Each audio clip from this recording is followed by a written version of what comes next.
This overlooked Digimon season from 2016 is easily one of the best series and the best stories that the Digimon franchise has ever created, and most people who grew up loving Digimon have either never heard of it or never tried it. Digimon Universe Appli Monster is a season that I myself didn't watch until a couple years ago after I watched Digimon Adventure 2020, the modern reboot of the original series we all grew up on. I craved a bit more story after 2020, and what I wasn't able to find in Digimon Adventure's reboot, I found in Digimon Universe Appli Monster. This video is my journey through the series, a love letter, a review, and an analysis of the little season that was ignored by lapsed fans and even ongoing Digimon fans. This video compiles my 3 existing Appmon reviews, plus I added an entirely new section on episodes 22 to 27, a section of the show that I never officially reviewed on either the Digino or the Digino 02. Brand new videos, including my Beyblade Act 4 video, will be out in a few weeks. I'm just away right now and unable to make a brand new video from scratch. Heads up that the section covering episodes 30 to 52, my voice changes drastically as I was super sick when I recorded this part. Apologies in advance. With all that out of the way, here's Digimon Universe Appli Monster, the super complete review.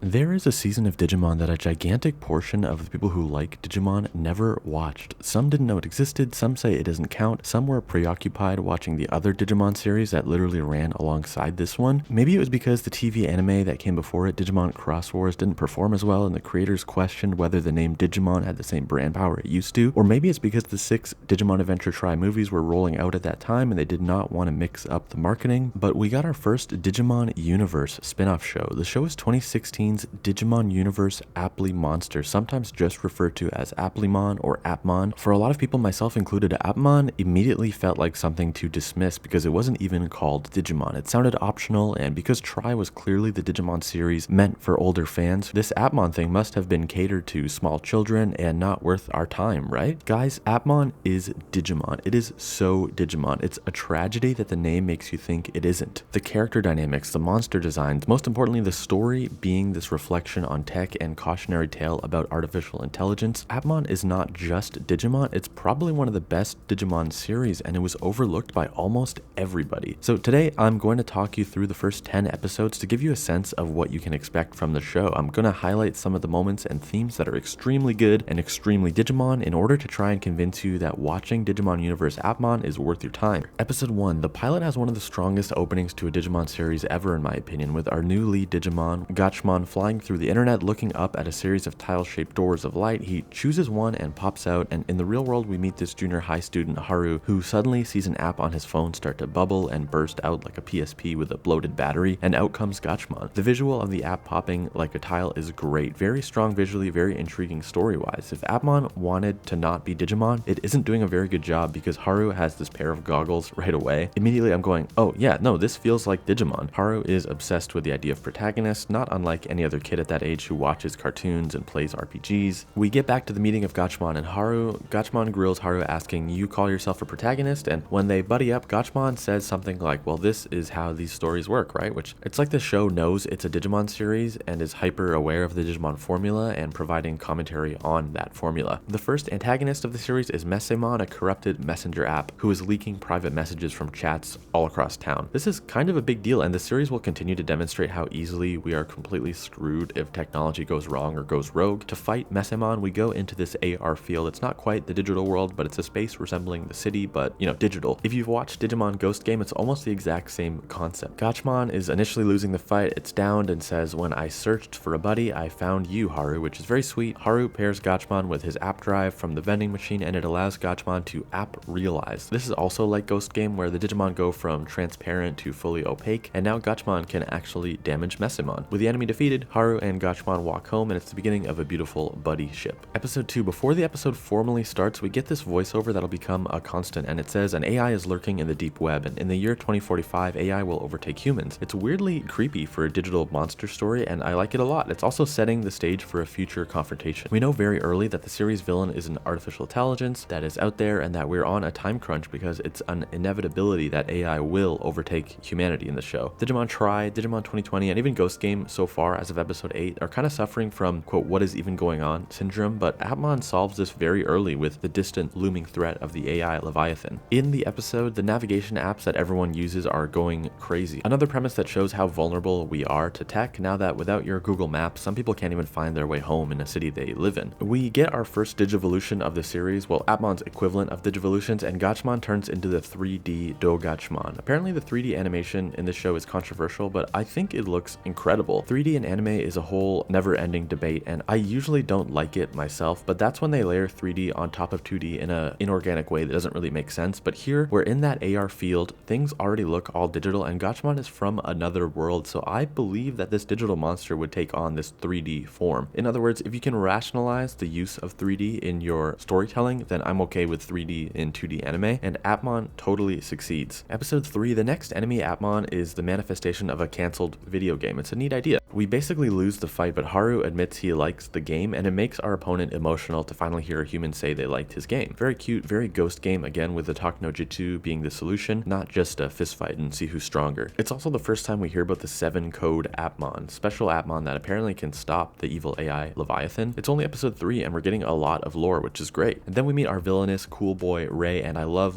this design. This is the Ken of the season, the evil 6 Power Ranger, all that jazz, and his design and his Digimon are fantastic. He says, I won't let you touch Leviathan, and the episode ends there. There's a lot to love in the first 3 episodes. Episode 4 is a Halloween themed episode, which is funny because Ghost Game episode 4 is also Halloween themed, but it's not until episode 5 when we meet the second human member of the team, and when we do, it's fantastic. Eri is an idol in training essentially, and they do something I absolutely love with the relationship between Eri and her Appmon, Dokamon. At the start, she is not a fan of Dokamon. He's a total burden, he's loud and annoying, and she's embarrassed by him. Dokamon is an action game app, and what's cool is that when Haru and Gachmon fight, there's a phone keyboard that spawns for Haru to control Gachmon with, but when Eri and Dokamon fight, Eri gets this virtual D-pad and 2 buttons like an NES controller for inputting fight commands. It's a cool touch. Episode 6 is another Eri episode. She needs to go on TV and be a guest food critic, but she's awful at describing tastes. I found this hilarious and weirdly relatable. Gomimon slash Garbamon is the enemy this week at first, but he joins the team, and wait a sec, Appmon is able to do something extremely cool given the fact it's not an official Digimon series, and that's giving the kids multiple partners, Pokemon style. Like Ash and Pikachu are obviously the original team, but Ash has other monsters, and that's exactly what is happening in Appmon. It's super refreshing, I adore this, and it's not just Pokemon that it's similar to, it's like Monster Rancher and even the Digimon video games, honestly, where you collect multiple Digimon. We see Dokamon's evolution, Dosukomon, and surprise, surprise, it goes 3D, and guess what? I still love it. I still think it looks amazing. Episode 7 is where we meet our third hero, Astora, who is an app tuber. Now, I learned on Twitter that some people think having a YouTuber protagonist is like super cringe, but I have to ask why. The best Digimon stories are reflections of where we are with tech and children's relationship to tech, and guess what? A lot of kids these days want to grow up to be YouTubers. It's cool to me that he's in this show. I love that a Digimon hero is a YouTuber. My only wish is that he wasn't actually mega popular. I think it would have been more realistic, like Bo Burnham's movie 8th Grade, where the kid in that movie makes videos that really nobody even watches. Instead, Astora is actually really popular on AppTube, which is fine, but I would have preferred if they were like a nobody. His whole story though is actually about life and moderation. His traditional dad is actually really sweet and understanding. Their relationship isn't toxic at all. He allows Astora 30 minutes a day to spend on his AppTube. That's a good parent in my opinion. And on the other end, Astora isn't like turning his back on the family business. My understanding is AppTube is his hobby hustle kind of thing, but he still intends to grow up and take over the family school. He just wants to have fun first. And it really resonated with me that not everybody making YouTube videos has to want YouTube to be their full-time career. Some people just like doing it. Episode 8 is the AppTuber's second character episode. Same with how Eri got 2 back-to-back. It has a legitimately cool premise, which is a YouTuber running out of ideas, kind of getting creative block, getting kind of desperate to stay relevant and compete with someone he is deciding is his rival. As far as we know, the other guy isn't even rude to Astora or anything. I thought this was really real because it's hard not to compare yourself to others when doing YouTube because it's so metric based. Like you can be super proud of a creator, but also frustrated like why aren't I taking off the way that they are? So this worked a great deal for me. Shout out to episode 8. Episode 9 is this weird power rankings episode, which is kind of like the hero rankings in My Hero Academia. The team wants to figure out which of the Appmon we've met so far is the best. But it's fitting since 2 of our 3 heroes are a YouTuber and an idol, so of course they would be into, you know, rankings and tier lists and all that kind of stuff. It all starts when Gachmon and Navimon are writing their own Wikipedia page essentially for Dogachmon, which is hilarious. I haven't seen Digimon kind of address and acknowledge real world tech and websites and apps this way since our wargame in 2000, and for some reason people have called this cringe. And again, I say, no, this is Digimon doing Digimon really well. Throughout the episode, we start really talking seriously about AI and the impending threat. Quote, everything done by humans could be done by AI, idols, app tubers. This thought is kind of horrifying. And then we get even more existential because Haru says, but I don't think all AI is bad. After all, Appmon are AI, right? It's all great stuff. This is Digimon, you guys. Like, this is Digimon. Ray shows up again to confront our team. Once again, his Digimon, or his Appmon, Hackmon, is sick. Then we get my favorite bit of storytelling in all of the 9 episodes so far. Remember the AR field, how it kind of looked like Tokyo, but it was all destroyed and digital? Ray monologues, quote, do you know why the AR field looks like this? It's the world projected by Leviathan. Someday, Leviathan will devour everything. This is so good. So every visit to and fight in the AR field so far has been in our post-apocalyptic AI future. It was just a twist I didn't see coming, and I thought it was so great to say, hey, surprise, that area you've been fighting in, that's what the world is going to look like if the villain gets its way. In episode 10, the final one we'll talk about, Ray successfully swipes the 7 code Digimon we've collected so far. Hackmon evolves to Raydramon, not the Raydramon you're thinking of, and looks incredible again. Ray says, I won't let you touch Leviathan. It's super intriguing to learn that this kid is defending the evil AI. Then he says double hack, which is hilarious and kind of meme worthy, and I'm not defending that, it's just funny. He wins and gets away, and he takes some of the Digimon, and that's kind of a big deal. It's kind of traumatic. Like, these are our friends. Imagine if a Digimon antagonist showed up in Adventure 2020 and just stole Agumon from Taichi. That would be a big deal. So that is episode 10, and the story is moving in a way that Digimon Adventure 2020 was not at that point. The story is clear in a way that Digimon Adventure Tri was really not in its first 10 episodes. We have an overarching threat with Leviathan, an immediate threat with Ray, who's stolen our Appmon partners, a great team of main characters in my opinion, with one interested in being a protagonist, one interested in being an idol, and one interested in being a YouTuber. This is a modern and relatable trio of characters in a show that is constantly reminding us about the wonder and horror of our technology, and that, in my opinion, is everything that makes Digimon great. 11 and 12 kind of wrapped up the Ray introduction arc that was left as a little cliffhanger in my last video around episode 10. Something that was building up in the first 10 episodes of Appmon was this kind of conflict with Ray. We learn his backstory, hear about his missing brother Hajime, who was kidnapped by Leviathan, the virus program itself. Ray's like Matt from Adventure, he would do anything for TK. Matt was just never pushed this far. Without getting too into it, Ray aids Haru and friends in a battle inside the net, returns our Appmon, then disappears again, but now, this time, leaving us off on this kind of distant ally relationship. It's cool, I can't wait for more Ray, but he mostly disappears here for the next 10 weeks. 13 was a Christmas episode of the Appmon Who Stole Christmas. The 24th and 25th of December are missing on the calendar. This is fun, just like Ghost Game, Appmon does the weekly Monster of the Week episodes, and some are higher quality than others, but they all have a connecting through line. Haru stays behind at the bookstore overnight, and it's framed as kind of creepy, and it reminds me of Ghost Game as well, just kind of framing Digimon in this kind of scary, light, child-friendly horror. The main thing that happens this week though is Gachmon shows himself to the girl whose dad owns the bookstore, Ai. She's super chill about it, even calling Gachmon cute and cool, and from here on out, Ai actually knows about Appmon and supports the team, which is great. Ghost Game's side characters like the boys, dormmate Nomada, and Ruli's friends, they still don't know the truth about Digimon, and any human who learns the truth in one episode is pretty much written out the next week. It can be a little frustrating,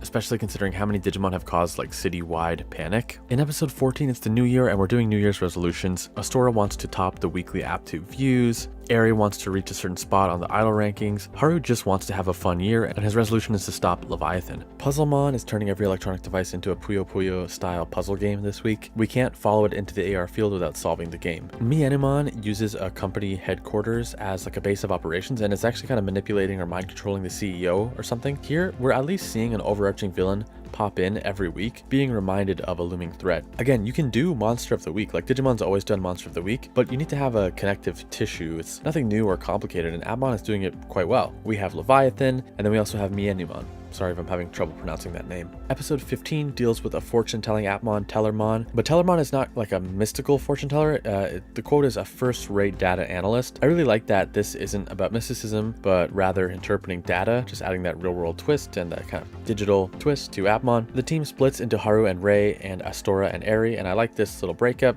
Astora tells the others if the fortune is bad, you don't have to believe it. He tells them this after the gang is dejected and defeating by learning all these things about their future selves that they don't want to hear. Tellermon ends up being a 7-code Appmon, and when they defeat him, he goes into this season's version of the Digivice, the Appli drive, and it's a happily ever after, I guess. 16 is where things really pick up. This is like the best episode of Appmon in terms of lore, a message from across time, the truth of the app drives. By the way, we're at episode 28 of Ghost Game, and as of the time of recording this, Ghost Game has done nothing like this. We have no explanation of the past, of what Hiro's dad dad was up to before the events of the series. In episode 16 of Appmon, Haru's grandpa is a researcher and mathematician back in the 60s. A scientific relative is another shared trait of Ghost Game and Appmon. Haru's grandpa recorded a message on an old VHS as opposed to the net so that Leviathan can't hear it. So we pop in the VHS and it's all very cool and exciting. Timon is the guardian of time and will reveal everything. In 1956, America was first discussing the concept of AI, the Dartmouth workshop, and how AI could be used in war. We learn about the fathers of AI. This is very cool and almost Tamers-like with the monster makers, the Wild Bunch, that kind of part of the show that dealt with the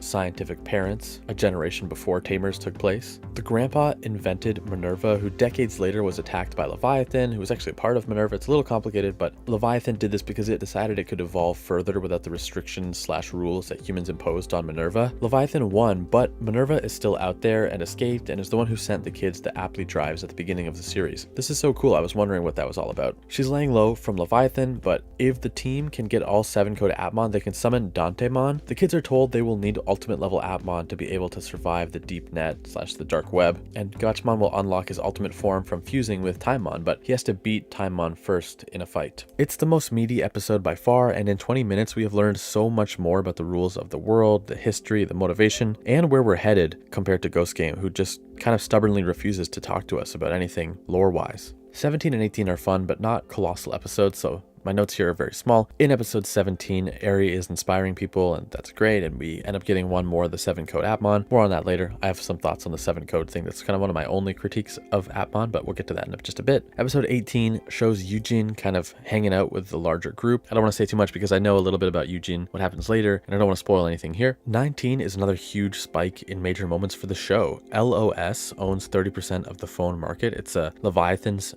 operating system. Waffle owns 70% of the market, and it's clearly supposed to be like an Apple thing. Eugene is on LOS, but most of the other kids are on Waffle. Virusmon infects all of the Waffle OS as Mienemon's request. We kind of get this Our War Game moment in the back half of the episode with Gachmon's ultimate and the fight scenario. Gachmon's ultimate looks like a cross between Omnimon/Gallantmon, and I still like the 3D in this show a lot because it's just kind of indicating that these are creatures that are different than the humans. Even though we win, the negative press of the Waffle OS virus caused 90% of the population to switch over from Waffle OS to LOS, which is a huge win for Leviathan, for the bad guys basically. It's kind of a dark twist because yes, we got the win and we got our first ultimate Digivolution, or Appli Evolution, but this looming downside, knowing that Leviathan scored a major win by destroying Waffle OS's reputation internationally and forcing people to switch to its LOS, is kind of eerie. Gachmon's ultimate also included this 60-second timer factor where Gachmon could only maintain ultimate for 60 seconds. I think this is really neat. I want Digimon evolutions to have more restraints, whether it's a time limit or a limit on how much power they can exert. Like in Dragon Ball Z, when a character will say they can only hold a form for X amount of minutes, or that they're shaving off hours and days from their lifetime by using a certain form and power level. The latest Ghost Game had something similar where Kano Weissmon kind of overdid it and had to power down, but the show didn't explain why that happened. And I think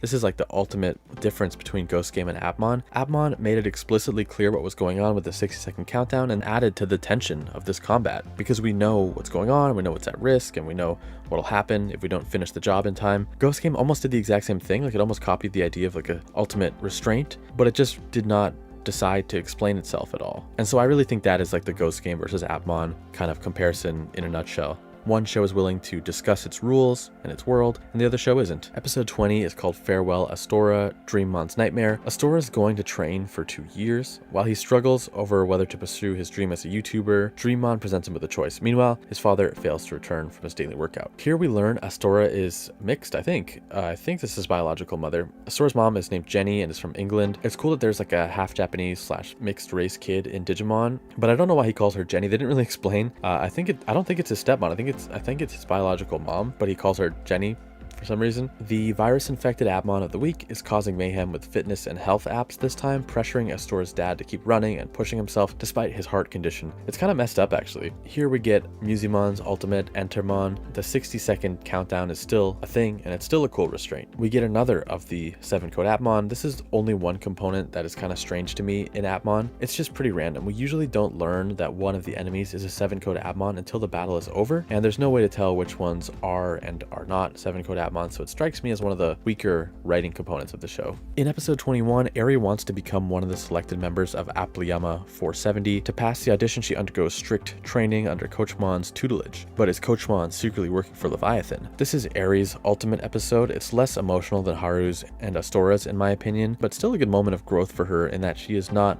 accepted for the big idol show, but realizing that if the villain of the week got its way, the show would be cancelled. She makes it her mission to stop the villain and ensure that the show can go on, even though she's not in it, just because she knows how much the performance means to both the artists and the audience who need that entertainment to light up their life. Episode 22 is an origin story for the meeting of Rei and Appmon. We've spent the last few weeks strengthening the bonds between Haru and Gachmon, as well as Astoria and Eri's bonds with their Appmon buddies, unlocking Ultimate in the process, so it only makes sense that we revisit our fourth pair in this episode. 2 years before the start of the series, Rei was chasing Leviathan's digital footprint in an effort to retrieve his missing brother Hajime. Just as he thought he was about to hack into the deep web to reach Leviathan, he was counter-hacked. The counter-hack is stopped halfway thanks to a mysterious monster that appears in front of Rei. If Appmon hadn't cut Rei off, he would have exposed his own identity and IP address to Leviathan, been framed for various crimes and thrown into prison, or so Appmon says. Appmon knows he can't stop Leviathan alone, but also knows Rei can't stop Leviathan alone. This little Mon believes that together the two of them might stand a chance at stopping Leviathan and saving Hajime. Similar to how Haru was once asked, "Are you a protagonist, yes or no?" Rei finds an app drive that asks him the simple question, "Are you alone?" He chooses yes after hesitating, not fully believing that Appmon is with him, and as a result the little Mon disappears. Sometime later, Rei proceeds to get his butt kicked by Digimon. He gets saved by Appmon and is offered a second chance at answering the question, "Are you alone?" This time he selects no. This activates the Appli driver, pairing Appmon formally to Rei. I think it's interesting that for Rei, the correct answer to his question was no. The other questions have all been leaning towards yes, obviously yes being the positive answer. This is just one interesting way that the show distinguishes this darker fourth ranger character from the main three, who are all much more positive in their outlook on life and in their questions. In the present, Rei and Appmon together best Digimon, and the enemy acknowledges their greatness. He turns into a chip that lets Appmon super app realize, the equivalent of Ultimate Evolution in the Digimon English dubs. Horrible transformation sounds aside, we catch the debut of Revivemon, quote, restoring life to a ruined universe, and wrap the episode there. This is an essential episode of Appmon in my opinion. In 23, Take Back the 7-Code Appmon, Haru and the gang are chasing after Mienumon, who stole one of the 7-Code app chips from them. Without that 7th chip, they can't summon Dantemon and enter the deep web. Haru, Eri, and Historia unleash their Appmon on her. They're all capable of super app realized evolution at this point. Mienumon levels up to Warudamon, a terrific design, this digital witch type creature. Warudamon can control Appmon, causing our little guys to fight amongst themselves. Things aren't looking good until Appmon and Rei pull up, coming straight from the events of episode 22, tying these two parallel storylines together and letting Rei show off his super app realized monster, Revivemon. Warudamon is outclassed and outnumbered. She tries to flee into the deep web, but the combined effort of 4 ultimate Appmon destroys her, and our team reclaims the Weathermon chip. With the 7-Code Appmon back, we can go deeper into episode 24. The massive Cometmon's attack. Open the door, Dantemon. The team reaches the door to the deep web, but just as the time arrives, Cometmon shows up in the digital world and brings with it real-world catastrophe. IRL, nobody can connect to the internet. Essential digital services are down. It's Appmon doing a spin on Our War Game, the second part of the Digimon movie. Kind of again. The middle part of the Digimon movie is my ultimate Digimon story, and Summer Wars is one of my favorite films, so I will never refuse a new take on the Our War Game premise. Dantemon manifests thanks to the 7-Code and stops this Cometmon that was impacting the internet, and as was promised, Dantemon opens the door to the deep web. But right as that's happening, Leviathan fires a counterattack which threatens to shut the door before the team can enter. Dantemon must hold the door, and while doing so, he is turned to stone by Leviathan. This is a sort of draw between these two titans. Dantemon kept the door open, but was turned to stone as a result. The kids can now pass into the deep web, but they go on without the Mega Warrior Dantemon, who they thought they were going to have as their guide and protector. Episode 25, Into the Deep Web, at last, the mysterious Cyber Kowloon. With the 7-Code bands in hand, Haru and the others dive into the deep web. We spend more than half of this episode traveling through this kind of carnival hall of tricks. Disappointing for me after how intense episode 23 and 24 were, and how much we've been building up to this deep web. We do learn, however, that almost every creature in the deep web is aligned with Leviathan, and we can't trust anyone. Ultimately, the gang retreat for now, opting to return to the real world to get stronger and smarter before diving any deeper. Kind of underwhelming after how built up this all was with Dante's sacrifice, but it's not like we can't go back. It's just that the team was humbled here in this episode. We will be returning to the deep web with the knowledge that maybe we're not as powerful as we thought we were compared to the threats that exist under the surface of the internet. After unlocking the Appmon equivalent of the ultimate level in the late 20s, around episode 28 the gang gets a 5th new member. You know how many Digimon series and Power Ranger shows have what many call the 6th Ranger trope, where a new character is introduced to shake up the formula? Adventure had Kari, 02 had Ken. Appmon first gave us Ray and Hackmon around episode 10, but even gives us one more pair of characters with Eugene and his impossibly cute partner Offmon. Every Appmon is based off an app, like your Maps, your music app, your Google search. It can be a little gimmicky, but it can be really creative too. Eugene's partner Offmon is an offline game, so he's not used to socializing with others. He's no online multiplayer games as a service Appmon. He's used to just being partnered with one person, Eugene, and that's it. Episode 31 ends with the adorable Offmon evolving into a bloodthirsty monster and actually hurting its partner Eugene. Then in 32, Offmon is horrified of its own power, kind of refuses to evolve and goes into hiding. A Digimon, or in this case an Appmon, being afraid of its power is super compelling, and let's appreciate the storytelling flow between 31 and 32. Offmon hurts Eugene in 31, and in 32, Offmon is ashamed and horrified with itself. Compare that to Ghost Game, where 1 week Gamamon will turn into Ghoulless Gamamon, literally murder an enemy, and then not a single character, not Gamamon, not his human partner, will mention a single word about Ghoulless Gamamon until he reappears 20 episodes later. Appmon instead cares about the ramifications of the previous episode, and everything that happens matters. That's the takeaway, at least for me, from 31 and 32. Eugene and Offmon are able to break Offmon out of its funk by proclaiming that they trust each other. Shutmon, the evolution of Appmon, rages and gets super close to hurting Eugene a second time, but Eugene doesn't flinch or squirm, standing his ground knowing that his partner doesn't want to hurt him. This story of the human character accepting the dark, violent side of his adorable baby digital monster, and then through that acceptance of his partner, the monster coming to accept itself. That's the story Ghost Game has spent 67 weeks telling with Hito, Gamamon, and Ghoulless, but Appmon told that story in 2 episodes, and then offered tons more story. The next major thing Appmon presents its viewers is a new antagonistic threat, and a human one at that. We have Leviathan, the digital threat, as a long-term enemy, but Appmon offers short-term immediate antagonists that last more than a single episode. Human antagonists in Digimon are relatively rare if you think about it. Here we get Unryuji Knight, the teen CEO of L Corp. Knight has the boy genius energy of Ken Ichijoji, but with the financing to match. Episode 33 focuses on Rei and Hackmon diving into the deep web, searching for clues and infiltrating data centers to learn more about Rei's missing brother Hajime. The audience learns that Knight has a tight squad of generals, the Ultimate Four, and we end the episode learning that this new human antagonist has intelligence, money, and a team of 4 mega powerful app monsters that he plans to use to defeat our team. In the 34th episode, we get the first hints of an ethics conundrum for one of our characters, Eri. The young idol is signed to a company called Appli 470 and has been since we met her in the series' first few episodes. Until now, we weren't meant to think much about Appli 470, but here we learn that L Corp, run by Unryuji Knight, is financing Appli.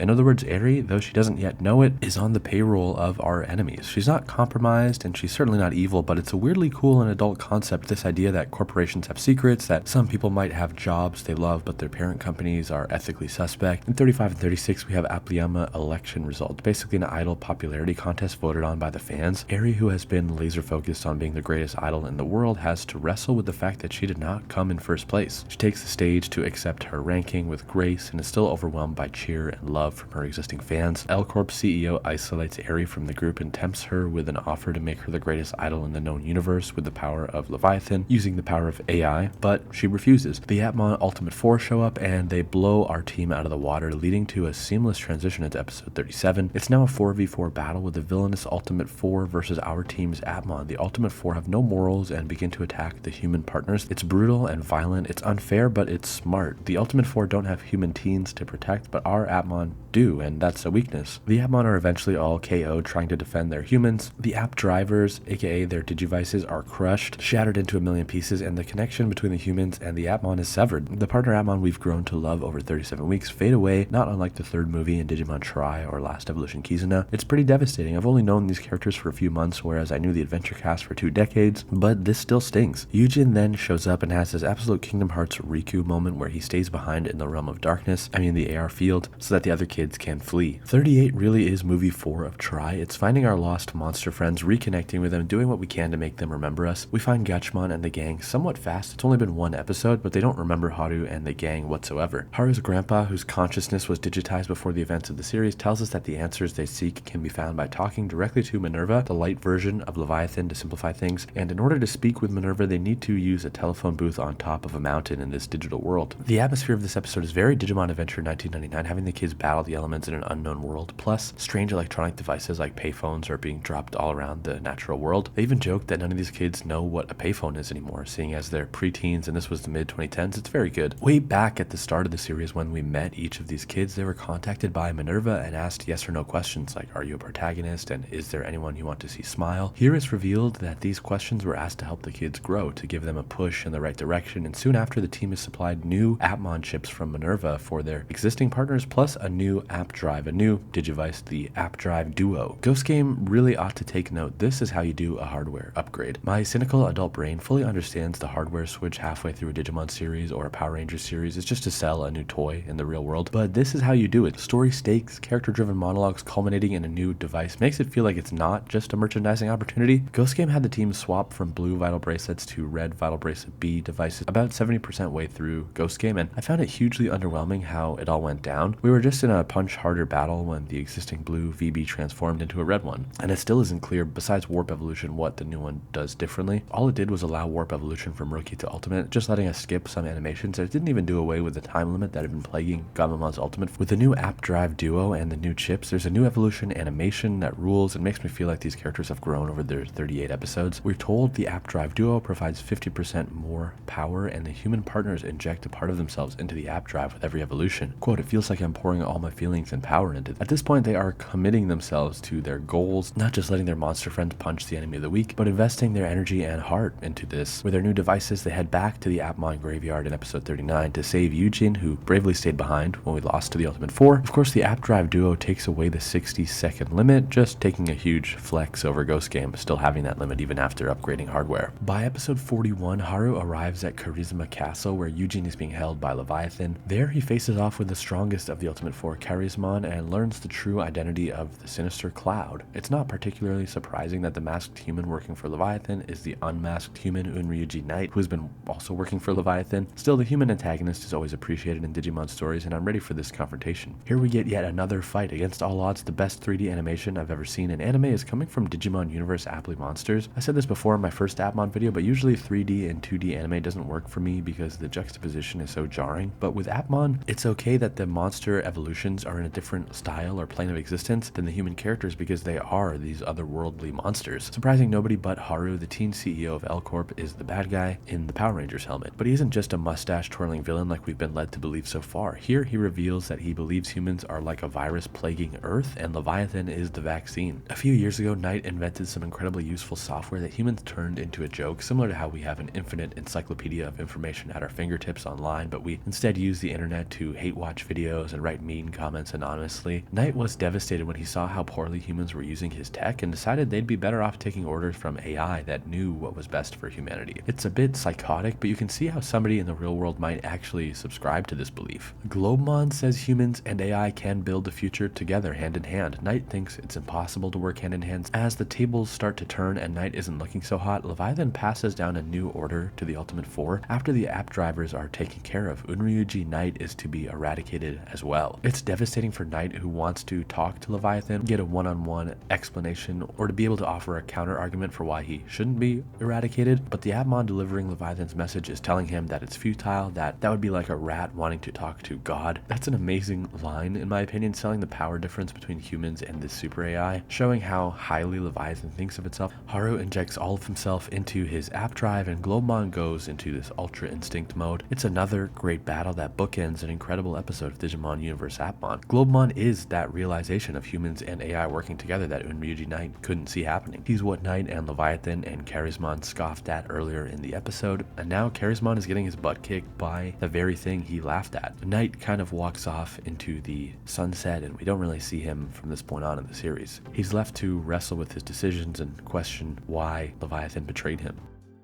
Our team is now on a winning streak, saving Eugene in 41 and finally getting Rei's younger brother Hajime back in 42 and 43. Rei discovers that Applyama HQ may host important data with information on how to find his digitized and lost brother. Eri, who is days away from quitting Applyama due to their parent company being L Corp, sticks around a little bit longer in order to help Rei into the building. They pretend Rei is her new talent manager so that he can get in too. We learn that in the aftermath of Unryuji Knight's defeat, he's resigned from L Corp, and the new CEO is an AI, Leviathan itself. himself, actually. We have this great line from a news reporter criticizing the state of the world when a mega company has an AI CEO. It's cool seeing Rei and Eri have a team-up episode, and ultimately they find Hajime at the end of 42, though Rei's brother is found in Appmon form. He's this sleeping Appmon, but Rei knows in his heart that this Appmon is his brother. 43 is Rei and the team brainstorming various ways to turn Hajime back into a human. I think the show could have gone deeper into this very strange concept that a human can become an Appmon. The implications are pretty vast. What would that mean for immortality, identity, so many other concepts, but the show moves on from the fact Hajime was temporarily an App monster pretty fast and never again asks that question. Well, I guess that's not true. We kind of contemplate that idea in the grand finale, but we'll get there when we get there. Something we learn from Hajime's return that I love is this revelation that Rei was incorrectly blaming himself for Hajime's capture this whole time. Rei was tasked with solving a complex equation that Leviathan spread out onto the internet in order to find and recruit the smartest humans. Rei solved it and was provided an address, but when he arrived with his little brother Hajime, his brother went into the building first and was digitized. This whole time Rei has been blaming himself, and that had been his motivation for the whole series. But here we learn, after getting Hajime's side of the story for the first time, that in fact Hajime also solved the equation and actually solved it before Rei did. We've got a little boy genius on our hands, which is a bit silly and cliche in these types of shows, but the reason Hajime was digitized and captured and not Rei was because Hajime was the first one to solve the equation. This was the kid that Leviathan was after. This development recontextualizes so much in the 11th hour and kind of exonerates Rei. I should also say it's awesome that Appmon did not go for the obvious answer where Rei's digitized brother was Hackmon all along. Earlier in the series I thought they would maybe do something like that, you know, Hajime was with you all along, Rei Hajime is Hackmon, and I like that they didn't do what I felt was the most obvious choice. Now Rei has Hajime and Hackmon in his life. In addition to the rest of the app driver team, he's got this large support network and he can finally stop the self-loathing. Again, this isn't meant to just be a Ghost Game takedown video, but since the newest season of Digimon is on my mind as I make this video, I need to point out again how deep this show goes. Here's a character who was lost to us since Act 1, finally back on the team after having his consciousness digitized, and here he's both forgiving and exonerating his older brother who has been carrying guilt for 40 plus episodes. Some folks will defend Ghost Game from criticism of its story or lack thereof story by saying we need to understand at the end of the day it's a kid show and we shouldn't expect deep story from it. But here's Appmon, which visually is far more of a kid show than the horror themed Ghost Game, and it is overflowing with cool story ideas and arcs. We've had Rei go from serving the Appmon to get close to Leviathan to defecting and joining our team, Eri maturing over the course of the series to where she hasn't given up on her dream of being an idol but has redefined what success means by coming to accept that she doesn't have to be number one in the universe and that simply inspiring people that she does impact is still an incredible success. There's Unryuji Knight, one of our human villains who turned his back on humanity to serve the AI agenda only to be backstabbed by AI because they saw him as just another one of the humans that they both hated. The storytelling is dense in this show that so many skipped because it looked too kiddie, while Ghost Game looks dark and mature but really was quite lacking in its overarching storytelling or maturity. We've got about 3 episodes to go before the 6-episode climax kicks off, and these are relatively inconsequential episodes. The backbone is that we are searching for the runaway Bootmon, an Appmon that Hajime employs that may be the key to stopping Leviathan, but it's a bit cowardly and shy. It's kind of baby-like in the same way that Gamamon is, and it runs away upon activation. But my favorite of these 3 episodes, of these kind of quote-unquote filler ones right before the finale, is an episode I've been waiting to see since I began my journey into the Appmon series. I know the episode, you know the episode, 45, Collision, Gachmon versus Agumon. In the world of Appmon, Digimon are video game characters, not unlike the Tamers canon where Digimon was a card game and multimedia franchise, not unlike our world. Haru played the heck out of Digimon universe growing up, and his favorite character of all was Agumon. Now for some reason video game characters are escaping their worlds and causing all kinds of chaos across the electronic world. Every time a monster pops out though, an Agumon from the virtual pet RPG game appears and pulls the other monsters back from where they came. The team investigates in a mall that is clearly meant to be Nakano Broadway in Tokyo, basically a mini Akihabara that I visited in real life twice, so I loved seeing it in Appmon. It's also your base camp in Digimon Cyber Sleuth. Eri and Astora use their celebrity influencer status to distract the crowd so that Haru can sneak away into the AR world to find Agumon. They definitely pay respect to the legacy of Agumon in this episode by letting us see him be scary, cute, tough, funny. Gachmon and Agumon are going to throw down, and Gachmon warns Haru that this isn't the Agumon he knew when he used to play Digimon Universe and used the name Haru Man as a username, but actually it turns out this is that very same Agumon because it recognizes recognizes the Haru Haru Man username. There's a ton of fun Easter eggs to Digimon Adventure in this episode. When Agumon and Haru reminisce on their time playing Digimon Universe, together they talk about all the hard boss fights against Edamon, Myodismon, Diaboromon. All the video game characters have been contacted by some external force and are tasked with finding Bootmon, the runaway Digimon that Hajime is looking for. The voice that compelled the game characters to attack does show up, and Gachmon teams up with Agumon to defeat it. Haru and Agumon's childhood bond allows Agumon to evolve, and we get a warp evolution showing silhouettes of Greymon and Metal Greymon, and Braveheart from Digimon Adventure starts playing before we get an awesome 3D Appmon take on War Greymon. Pretty awesome. It is so cool seeing the original Mega standing back to back with what was at the time the latest series' strongest partner Digimon, fighting off waves and waves of enemies. This episode was a total treat, and after a Gaia Force soundtrack to Braveheart, the battle ends and Agumon takes all the game characters back to their respective worlds, but not after promising that Haru and Agumon would see each other again one day, giving us that classic Digimon Adventure emotional gut punch. A total treat of an episode that in the grand scheme of things didn't affect the plot. We're still out there looking for Bootmon, but this was a great nostalgia trip and the perfect way to do filler. Now, with one of the best filler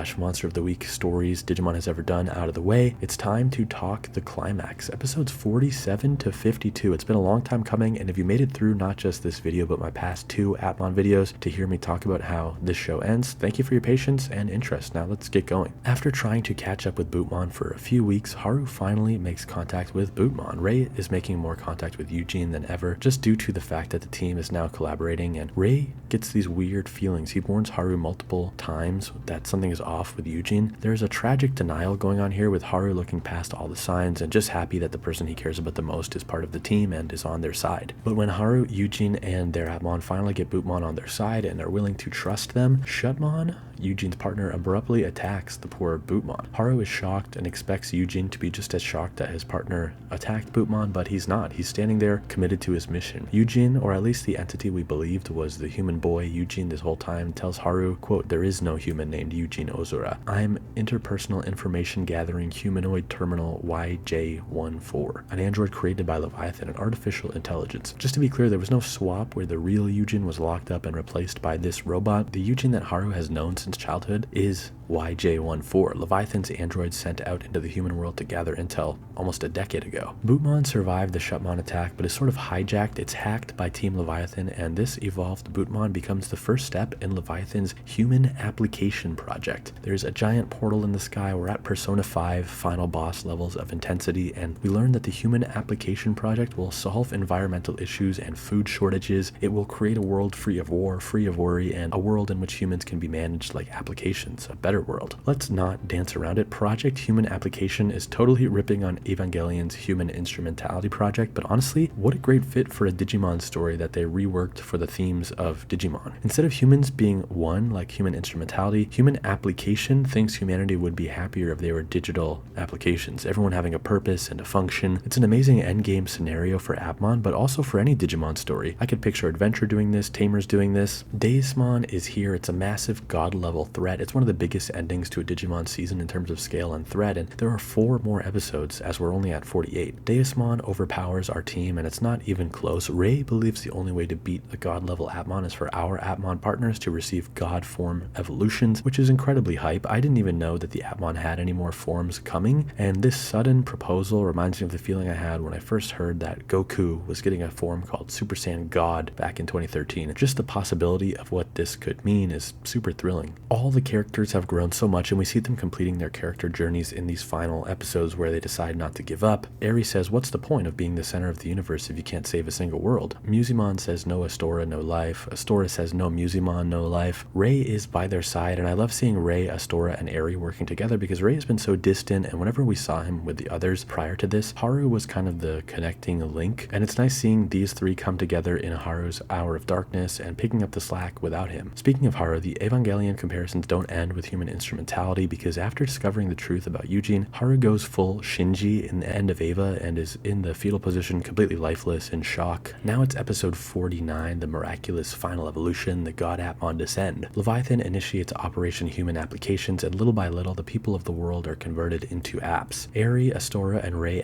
realize their God Appmon to try to defeat Deusmon. More Eva visuals as people are absorbed and the sky is now blood red. On the battlefield, we got our god-grade Appmon for Rei, Haru, and Astora, Hadesmon, Poseidamon, and Oranosmon. Sorry if I got the pronunciations wrong. While elsewhere, the psychological battle wages on for Haru. It's his buddy, Gachmon, that pulls him out of it by saying, "I'm the searcher, but as for what I search for, you're the one who inputs the keywords, Haru." Basically saying what they do next is Haru's choice. What do you want to find is what Gachmon asks, and Haru wants to find a way to get Yujin back. His determination to not give up on Yujin allows Haru to re-enter the battlefield. Around this time, Yujin App realized Leviathan itself and allowed it to take on a physical form in the human world. It's now this massive flying dragon Zord creature, and in this episode it begins calling the Appli drivers the chosen children. I love this. It's like basically showing the audience at this point, these kids have grown so much and come so far that they very much are Digidestined or chosen children, at least on that tier of protagonists. It's like, oh, you thought this wasn't a real Digimon show? Well, take a look at these chosen children, Digidestined, who are saving the world from an AI instrumentality project. So 3 episodes to go. Leviathan is huge and horrifying. We've been warned about this monster since episode 2, and we couldn't stop the inevitable. The AI revolution is here. While every other human is being digitized as part of Project Human application, the app drives, aka the Digivices of this season, are protecting the chosen children, we're calling them that now, from being broken down into data like everybody else. The episode has a 7-minute cold open before the opening song starts playing. By the way, that's just how epic things have gotten. While Rei, Astora, and Ares God-grade Appmon appeared already,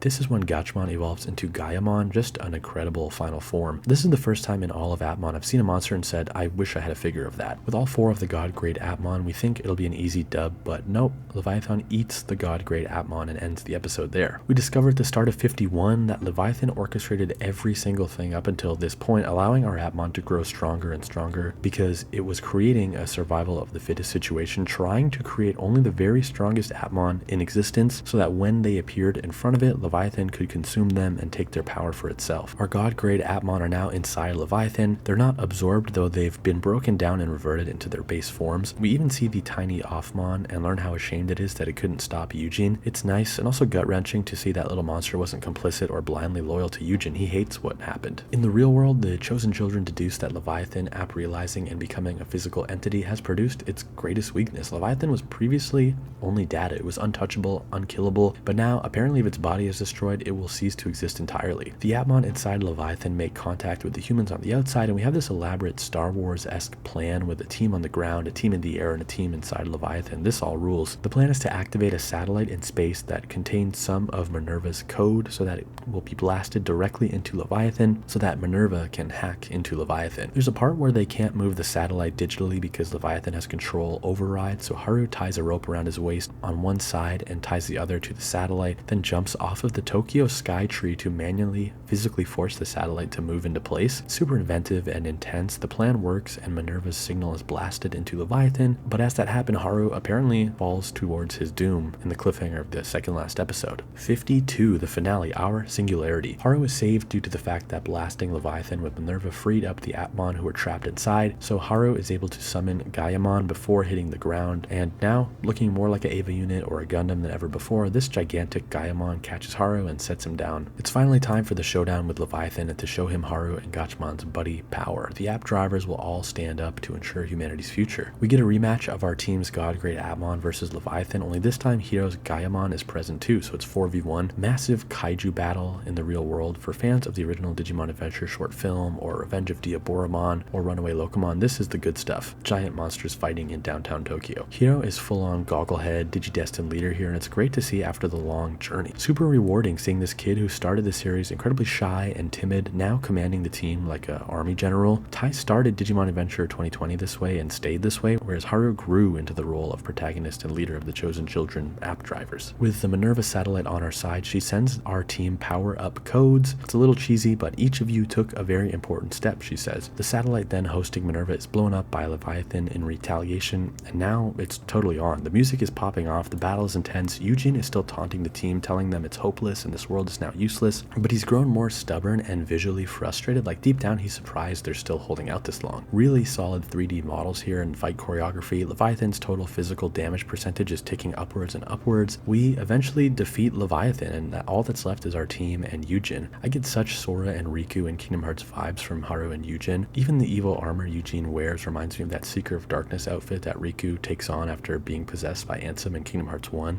Yujin talks to Haru as if the nightmare is over and he's actually free of Leviathan's grip. Suddenly is zapped by a beam from above. Leviathan transferred itself into Yujin, now even further controlling the poor android, and Leviathan as Yujin disappears into the dark web. With about 12 minutes left in Digimon Universe Appli Monster, we follow into the dark web, and its depiction here is so eerie. It looks like a real-world city, but if everything was white with red borders, like an incomplete level a video game designer is working on. This is the world that humans absorbed by Leviathan and turned into data are apparently supposed to occupy. Remember how the whole show began with Haru being asked a yes or no question? Are you a protagonist? We end with Leviathan asking Haru one more yes or no question. Choose yes, stop Leviathan, humanity will be free, but Yujin will also die along with Leviathan. Choose no, and humanity will remain in Leviathan's control, but Yujin gets to live on. My notes for this section were full of the words in all cap brutal and bruh over and over again. Haru is paralyzed with indecision. The team is guilting him to make the decision that best fits their needs. Dokomon says if you don't choose yes, Eri's mom won't come back. Gachmon says but if he does that, Yujin will die. Finally, Haru speaks up. In the future, no matter what happens, I'm going to become a researcher into AI and then I'm going to save you. Quote, so I'm sorry, wait for me, Yujin. Haru goes to press the button that will save humanity but kill Yujin, but before he can, Yujin briefly snaps out of it, assumes control of his body so that he can press the button himself and says, as if I'd make you press the button. I'm getting shivers just remembering the scene here now. He says later Haru, Jane in Japanese, and seconds after pressing the button drops to the ground like a lifeless action figure. We hear a voice over the city say total deletion program activated. Erasure of all Leviathan programs will commence. It's a beautiful tragedy. Yujin and Haru are a wonderful couple. I know anime can be weird with queerness, and often the most the LGBTQ plus community gets in terms of representation is vague hints or characters being best friends. But if you're someone who wants to put your foot down and say, what are you talking about? They're just a couple of bros. I don't know what show you were watching. My understanding is this relationship meant a lot to the LGBTQ plus community of Digimon fans, and I totally understand why. As Leviathan is shutting down for good, it issues one last message directed at all of mankind. It says, humanity, good luck. These are chilling final words from an entity that tried to enslave the world but now must recognize it was bested. It doesn't necessarily believe humans will be better without it or that its plan was wrong, but since it's been defeated, it's being a good sport about things and wishing everyone well. It's kind of haunting. I love humanity, good luck, and how confused Hajime is upon reading this. I lied. There's one more line from Yujin as he shuts down in Haru's arms. He says that Leviathan warned him that having a body leads artificial intelligence to human hardship, but then says, but at least I got to meet you, Haru. Haru says, listen, you were really kind. Leviathan said we don't need hearts, but you had one. You couldn't have done that if you didn't. Referencing how Yujin pressed the button so Haru wouldn't have to carry the guilt of killing his best friend. There is a fade to black and a brief time skip. It turns out in the world of Appmon, events matter. People actually know what happened. The world at large is recovering mentally, culturally, and architecturally from the Leviathan attack. They remember what happened and are trying to create a new normal, getting back on track, using technology, knowing full well that AI humanity created just came this close to eradicating all of us. Appmon stays with us even without Yujin, which is sweet and tragic. I love that we didn't abandon Appmon and don't blame this little guy for what happened. Haru promised Yujin and Leviathan that he would study AI earlier in this episode, and here in the time skip we see Haru committing to that, studying AI and saying, though Leviathan may be gone, another AI could appear. He says, quote, I hope it's kind. We get a scene of everyone together and Haru says, being able to hang out with AI like this, the Appmon, I guess this is our singularity. This type of coexistence is a lovely alternative to Leviathan's vision of a singularity which involved AI enslaving humanity. Even before Gachmon made contact with Haru, Yujin was the first AI to make a friendship with a human. Maybe Leviathan saw some potential in that original bond between Yujin and Haru and wasn't purely evil. Haru ends the series saying, quote, I want to keep making my choices with kindness in mind as the protagonist of my own life. While studying intensely, he begins to tire out. He yawns, drops his eraser, and when he looks up again for a split second, sees Yujin on the stairs. It's another beautifully hopeful ending. Do you think Yujin was really there or simply in Haru's dreams? This episode has been home run after home run. They just keep winning with this finale. Then